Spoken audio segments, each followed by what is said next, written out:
The Black Eyed Peas said it best. Let's get it started. You are Locked On Bama, your daily podcast on the Alabama Crimson Tide, part of the Locked On Podcast Network, your team every day.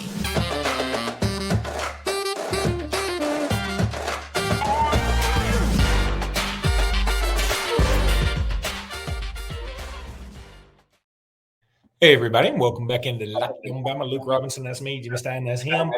Jimmy, practice starts today, and I couldn't be any happier. Oh, yeah. I mean, when I say I count down to this day, I'm not kidding. I count down to this day. Really, the NFL draft was 99 days till right now. It's been 99 days since the NFL draft. Exactly. Yeah, 99 days. And that's when I start counting down is right at approximately day 100, day 99. So here we are. And the countdown is over. And we did the ranking of the roster all the way down to 0 yesterday. And we do that for everything to end today because today is when the conversation changes. Today, the conversations change from predictions and projections to reporting of news, and then predictions or projections based off the new news. So just for those keeping up with the schedules, we record this Thursday morning. Alabama will practice Thursday afternoon for the first time at 2:30. Nick Saban will meet with the assembled media right after practice. There will be another practice tomorrow, Friday. That'll be practice number 2. And Saturday will be an open practice. So anyone within driving distance of Tuscaloosa that wants to see a real Alabama practice, this is not a scrimmage. This is just the stuff they do every single day to get ready for the season. Practice number 3 will be open. And in Bryant-Denny Stadium at 2:30, there's some confusion. You do not have to be a Yay Alabama member to attend the practice. You do have to be a Yay Alabama member to get autographs from the players and coaches when the practice concludes. But anyone can come to the open practice Saturday at 2:30. I'll be there, and of course we'll have a report over the weekend. I like that a ton. I think it incentivizes people to contribute to Yay Alabama. And Lord of mercy, right now, with Auburn recruiting well, South Carolina recruiting well, everybody recruiting well, we need to keep that Yay Alabama fund going as hot and heavy as it possibly can. We don't want our quarterbacks door dashing anymore, Bryce Young. It's like when people say about politics, like don't complain about the government if you didn't vote, right? It's sort of like, hey, if you're the fan out there that's like perplexed by Auburn signing this kid or that kid or Georgia signing this kid, and then you're like, boy, Alabama needs to do a better job, then you spend your $18. That's not a lot. It's not a ton of money, and boy, it really adds up. If every Alabama fan on the planet Earth did it, Alabama's NIL would be extremely well funded, which helps our players, helps recruiting, and everything else. So I hope people do that after, of course, they subscribe to BOL and hit the subscription button on Locked On Bama. Yeah, and we're free. So, we may not be forever. I mean, look, if anybody ever wants to Cash App Jimmy or me or Venmo us or whatever, you could probably do it to me and I can get a check to Jimmy. I doubt Jimmy has Venmo. But you're right, I do not. So, Jimmy, is there I don't trust this computer thing. I think the internet's a fad. I don't really want to talk about position battles right now. I want to do that in the second segment. But is there any kind of surprise you can expect for practice? Every now and again, you come to practice and they're like, okay, our starting quarterback's no longer on the team. Next question. Something like that. Is anything like that going to happen? No, there'll be some announcements by Nick Saban this afternoon. I'm sure, as to roster issues. Here's a guess, and I don't know the guess. It's been rare in our time covering Alabama. I mean, you've been at this for a while, Luke, and one of the things that we never anticipate, but it happens every year, is we will be told today that 2, 3, or 4 players are not able to fully practice because they're recovering from some sort of injury or surgery. I bet that's something we hear today. I do not know the identity of those players. To my knowledge, the players that missed the spring are all back. I believe Dallas Turner, for instance, one guy, and Deontay Lawson. I'm pretty sure Robbie Ouse, they're healthy and ready to go, to my knowledge. But I think if we get a surprise today from Nick Saban, it'll be that. Now, media is not allowed at the closed practices. That's only going to be Saturday when the media is allowed, as well as the fans. But there will be practice photos that Luke and I will go over with a fine tooth comb, as well as the practice video, which is a lot of fun that I will watch and rewatch 48 times after it comes out before we do a show, so I can have a lot of thoughts on the practice video. But Nick Saban will probably tell us that a small handful of players are banged up to an extent, who those players are, and hopefully when they'll be back. If there is a serious injury, meaning that a player that's on the roster will be hurt for opening week, that is news to me. But today is the day we sometimes find that out. Yeah, and I mean, we're going to be so anxious for any kind of news we can really sink our teeth into. I mean, it'll probably be overblown. What I'm doing right now is just looking at all the preseason stuff. ESPN came out with their position U battles, like in Alabama was like the linebacker U, I think, or maybe defensive line U, offensive line U, second at wide receiver U. They were like running back U. They were 4 of them and in second place in a couple of them. Is this based on number of players in the NFL right now? I think it is based on that to a degree, but I think it's also, there's some subjectivity to it. Again, I'm not going to pretend like I read it all. I just like seeing that article every year. It sort of lets me know that it's really close to football season. So, but that is a fun article. And then people are also putting out their power rankings. ESPN had another article today about the ifs for the contenders. ESPN actually said the other day there were like 17 teams they believe that can win a national championship this year. And, for all the people who say, I'm tired of seeing the same teams, 17 seems like a lot. I mean, let's be real. There's some folks who say, I want everybody to have an equal opportunity. Well, they don't, and they're not gonna. It's never gonna happen. And the college football world needs ditch diggers too, okay? To quote Judge Scales. Yeah. So, look, 17 feels like a lot. It does. It feels like a lot of teams that could win a national championship because Vandy and Northwestern and Stanford and Cal, they can't win the national championship. So, I mean, when you start taking out the teams can't win it, 17 is a pretty good many. But anyway, they were talking about, of those contenders, what are the ifs? And it had Alabama in there with 3 ifs. Georgia had 2 ifs, which was the leader, and then Alabama had 3 ifs, and, of course, quarterback battle and a few other things. But just interesting stuff if you want to check out those articles. Let's go ahead and tell everybody now about LinkedIn. Maybe you could go to LinkedIn and maybe you could get a gig working for ESPN. Who knows? But look, I want to tell you, these days, every new potential hire can feel like a high-stakes wager for your small business. You want to be 100% certain that you have access to the best qualified candidates available. That's why you have to check out LinkedIn Jobs. LinkedIn Jobs helps you find the right people for your team and helps you find them faster, and it helps you find them for free. You can't beat that right now. Simple tools like screening questions make it easy to focus on candidates with just the right skills and experience, and helps you quickly prioritize who you'd like to interview and who you'd like to hire. It's why small businesses rank LinkedIn Jobs #1 in delivering quality hires versus leading competitors. LinkedIn Jobs helps you find the qualified candidates you want to talk to, and it helps you find them a lot faster and for free. Post your job for free at linkedin.com/lockedoncollege. That's linkedin.com/lockedoncollege to post your job for free and fast. Terms and conditions may, and I'm assuming they will, apply. Jimmy, on the next Locked On Bama, we should have a commitment to talk about, we believe. It won't be KJ Bolden. With no telling where that main man's going to go. I like him a lot. I don't know where he's going to go. He could go to Auburn, FSU, or Georgia at this point, I think. But we could have a commitment from Amari Jefferson. And I said we're going to talk about position battles in the second segment. I lied. We're going to talk about that in the third, because I have also been able to download another video of 2 Amari Jefferson highlights. I'm going to put them now. I'm hoping that you and I can talk over this. This is all very new stuff. So y'all bear with me. Amari Jefferson, 2 highlights coming up.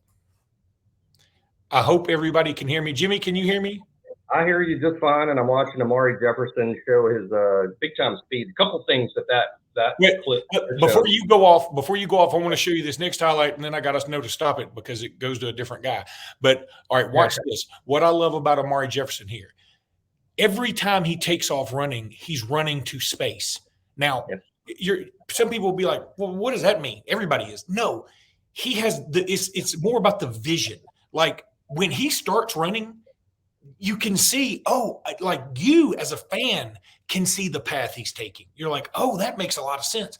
It's like starting one of those mazes in the newspapers and starting on the backside, starting on the end part. And you're like, oh, this makes a lot more sense when I go that way. So his vision is incredible. And that's last night I was watching some of the videos on him on Huddle, and I really thought, gosh, he just runs to space. And then I was like, that doesn't make a lot of sense. But I know what I meant. I hope you guys get it. I say it all the time, running space, because I think it takes, first of all, it takes a great deal of speed, and he's got that. Secondly, it takes a lot of instinctiveness, and he's got that. Amari is a natural receiver. He has a great frame. The frame reminds me of Amari Cooper.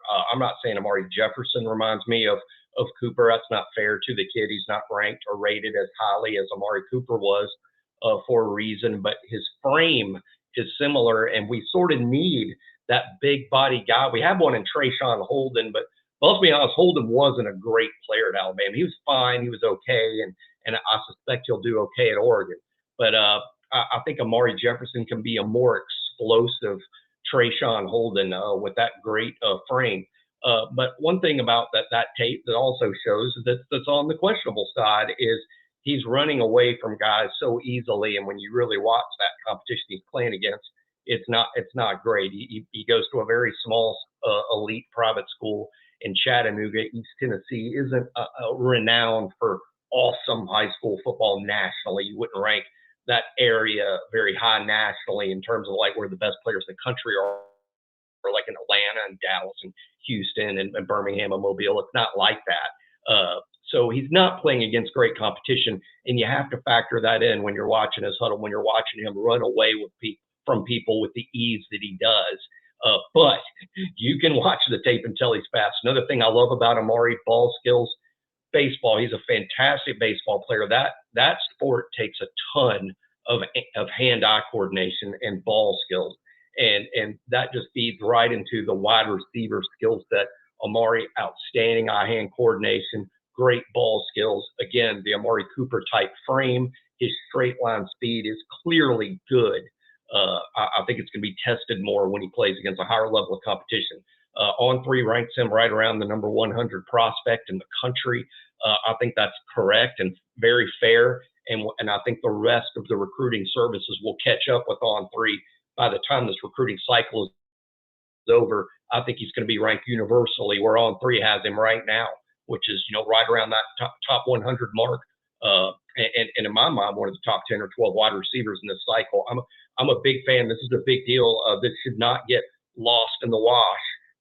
This is a kid, by the way, that Alabama's targeted all along. And I know if he chooses Alabama, and that's our prediction at BOL, we don't know that, but it's our prediction at BOL from Tim Watts and Andrew Bone and the great recruiting staff there. It's our prediction that Amari ends up at Alabama over Tennessee. But, another program that recruited him really hard was Georgia. And, they're sort of significant in college football right now. And Amari Jefferson's quarterback at the Baylor School in Chattanooga is Whit Muschamp. That's Will Muschamp's son. So that's Georgia's recruiting the guy. So it'll be a big deal for Alabama to land him Saturday.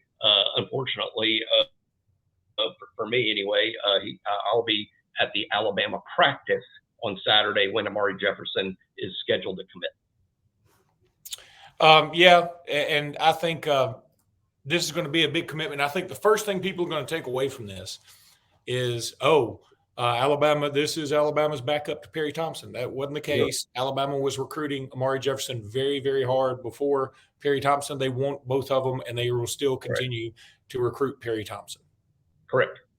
Yeah, Amari Jefferson was offered a long time ago, and Alabama's been pushing for his commitment for a long time. This has nothing to do with the other case. Alabama wanted Perry Thompson and Amari Jefferson both. Like Luke said, they'll continue to recruit Perry Thompson and other wide receivers out there too. And let's not forget, that the best 2 receivers maybe in the entire 2025 class are already committed to Alabama. So Alabama's in extremely good shape at the wide receiver position going forward. Jimmy, now I want to tell everybody, it's been a minute since I've had 2 live reads in one show, but I dig it. For a championship team, it's time for me to talk about eBay Motors. It's all about making sure every player is a perfect fit when you want to talk about that championship team. It's the same when it comes to your vehicle. Every part needs to fit just right.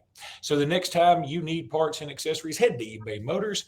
With eBay Motors, you can't go wrong. I'm telling you, they got all kind of guarantees. They ain't messing around. All you got to do is just add your ride to My Garage. Look for the green check to know that part will fit or your money back. Can't beat that. Because just like in sports, confidence is the name of the game when you shop on eBay Motors. And with over 122 million parts to choose from, you'll be back in the game in no time. After all, it's easy to bring home a win when the right parts are guaranteed. Get the right parts, the right fit, and the right prices on ebaymotors.com. Let's ride.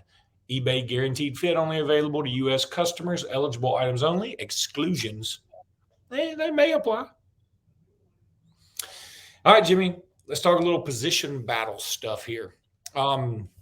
So everybody's going to talk quarterback. I'll let you spend a second on that. I mean, just because that's so obvious. I mean, it's like everybody's going to be talking about this, and everybody's going to glean way too much from Saturday's open practice. You can just bet on that. But then what are the other positions? I plan to do it myself. I've already got it in my calendar. Yeah. So what are the other position battles that intrigue you the most? Yeah, quarterback has to be mentioned because it is the battle. Look, I like looking for alternate storylines. I prefer to say, hey, well, everybody's talking about this. Y'all should be watching this. The quarterback battle is the fall camp this time. There's no escaping that. It's the not the overriding question. It's the question of the 2023 season for Alabama. So of course we'll be watching that every day and talking about it every day until the season starts and probably into the season, to be honest. But there's other position battles. There's the rotation at running back. Alabama's got at least 4 running backs that they want to see get reps in the games in Justice Haynes, Jam Miller, Jace McClellan, and Roydell Williams. Alabama wants to play all 4. How's the wide receiver rotation going to shake out? Pretty obvious. There's 6 guys: Corey Brooks, Malik Benson, Jermaine Burton, Kendrick Law, Kobe Prentice, and Isaiah Bond. Is there room for a 7th guy like Emmanuel Henderson in that wide receiver rotation at tight end? I think 4 guys are going to play with the ones. That hasn't happened before in the Nick Saban era, but here comes Tommy Reed, tight end friendly offense. Alabama happens to have 4 tight ends ready to play in the games with the first team in C.J. Dupree, Danny Lewis, Robbie Houston, Amari Knobloch, all 4. Offensive line, sort of a battle at left tackle, I think, between Elijah Pritchett and Caden Proctor, 2 really good players. Does the loser of that battle move to another spot? That's something to watch. So those are just the things to watch on offense, Luke, and there's other things to watch on defense. Well, Jimmy, I mean, why didn't you just go into the defense? You just why don't I tell you all about the defense right now? That's fine. And you know what? And I'm going to tell you, like, I was giving you a chance to respond to all that. That was a lot of stuff. It was, but here's the other thing. Like, people ask me all the time, like, why do you mute it all? Like, y'all do see, like, I had a phone call earlier. Like, it just things happen, and so I'm trying to make it so this is the most pleasurable experience possible. I know it probably can't be pleasurable, but I feel like I'm trying to make it as non-painful as possible. So that's what I'm doing. I'm trying to be respectful of Jimmy's time and his words. So, Jimmy, tell us about defense, buddy. Definitely position battles all over the defense. Let's talk about the defensive line first. I mean, there's a rotation on the defensive line. It's not just about the starters.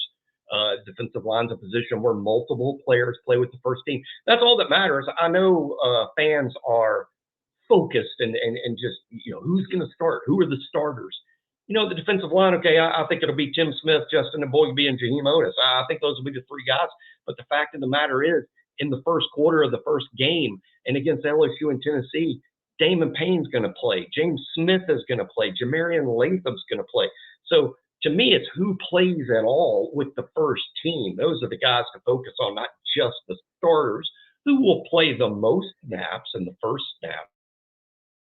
But there'll be a battle for the rotation. Does Montel Goodwine get in the rotation? Might we see maybe Tim Keenan or Anquan Barnes, particularly in short yardage situations? That's something to watch on the defensive line. Linebacker, it's position battle royale, probably the best on the whole team. There are 4 inside linebackers. That is not a spot that we traditionally rotate under Nick Saban. Generally, there has always been 2 inside linebackers that played all the snaps. Sometimes there's been a run-pass platoon. Very good possibility that happens this year, again, with 4 inside linebackers battling for those 2 spots. Those 4 are Deontay Lawson, Trez Marshall, the transfer from Georgia, Jihad Campbell, who's one of the best young players on this roster, and Justin Jefferson, the JUCO signee from the Memphis area. All 4 of those guys competing for 2 spots. It'll be interesting to see if we end up platooning there to give more of them an opportunity to get on the field. Outside linebacker, the starters are set in Dallas Turner and Chris Braswell. Will a third guy play a lot? Last year we did play 3 a lot. Will there be a third guy? Can it be freshman Keon Keeley? Those are the real interesting questions in the front 7 as we enter day 1 of fall camp. Yeah, I heard you on the Bama Online podcast talk about how you think Keon Keeley is going to, just explode onto the scene immediately. I want to ask you one more thing before we get out of here that is not really related to what we just talked about, but Quentin QB Reese from Ramsey High School, a linebacker who I've seen up close and personal. And I'm telling you, this kid's good. Now, he's a 3-star. He's not going to he doesn't blow you away on paper, but I'm telling you, he's really good. And apparently he got an Alabama offer. My bet is that offer could be contingent on something. I don't know. Right. Yeah, there's been a few offers made this week to seniors, to 2024 guys. And I think the fans have overreacted a little bit to some of those offers. I think the offers that are coming out lately, like the one to Reese, is we are highly interested in watching your games this fall, and you might be a take for us. Here's your offer. Tell the world Alabama's offered you, because it is an offer. You are on the front doorstep of our program, and you might be a take. We just want to see a few games. It's not so much contingent on, well, if we lose this guy and if we lose this guy. Those could be factors too, of course, but they're very interested in watching more of, for instance, QB Reese. One thing's real interesting about him, Luke, and this will be a shock to some people and might be a shock to him because I can't even swear this is true. I think that's Alex Reese's little brother, the former Alabama basketball player. I think he is definitely related to Alex Reese, and I think it might be his brother, but I'll try to find out more because he's new to the critical list. Drake Kirkpatrick, by the way, Jr. has set a commitment date August 18th. At BOL, we're quite optimistic that Dre Jr. is going to choose Alabama on August 18th. We'll see. That's a couple of weeks away. All right, that's going to do it for today's podcast. We'll be back. Next time we're back, we'll be talking about Amari Jefferson, hopefully committed to the University of Alabama. Till then, roll tide, everybody. Roll tide.